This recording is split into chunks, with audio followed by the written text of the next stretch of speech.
257 postes supprimés chez Pimki, 64 magasins fermés d'ici 2027. Voilà une nouvelle entreprise du prêt-à-porter dans la tourmente. Moins de clients, moins de ventes.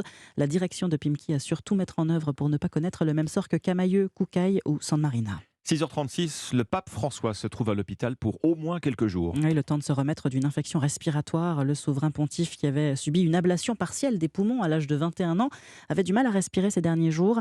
À 86 ans, il faut dire qu'il cumule les soucis de santé. Aucune certitude qu'il soit sur pied pour la messe des rameaux dimanche. Un espoir pour les personnes atteintes de la maladie d'Alzheimer. Des chercheurs américains auraient trouvé le moyen de détecter la maladie grâce aux yeux des patients. Oui, c'est ce qu'indique une étude publiée dans la revue scientifique Acta Neuropathologica. Selon elle, des changements repérés dans la rétine peuvent constituer des indicateurs de la maladie d'Alzheimer, Yasmina Katou. Oui, les yeux sont la porte d'entrée vers le cerveau. À travers la rétine, les scientifiques peuvent observer le système nerveux. Des marqueurs de la maladie d'Alzheimer sont donc visibles lors d'un examen de la rétine. Docteur Maïl Panchal est directrice scientifique de la fondation Vaincre Alzheimer. Dans le cerveau des malades d'Alzheimer, on a cette accumulation de la protéine toxique bêta-amyloïde.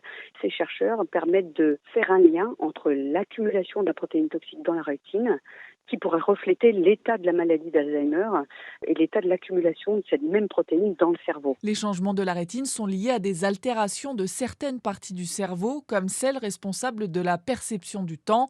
À terme, cette découverte pourrait permettre qu'un examen de la rétine soit réalisé, un peu comme une prise de sang, chez les patients qui présenteraient des signes de maladies neurodégénératives comme Alzheimer. Yasmina Katou, spécialiste santé d'Europe.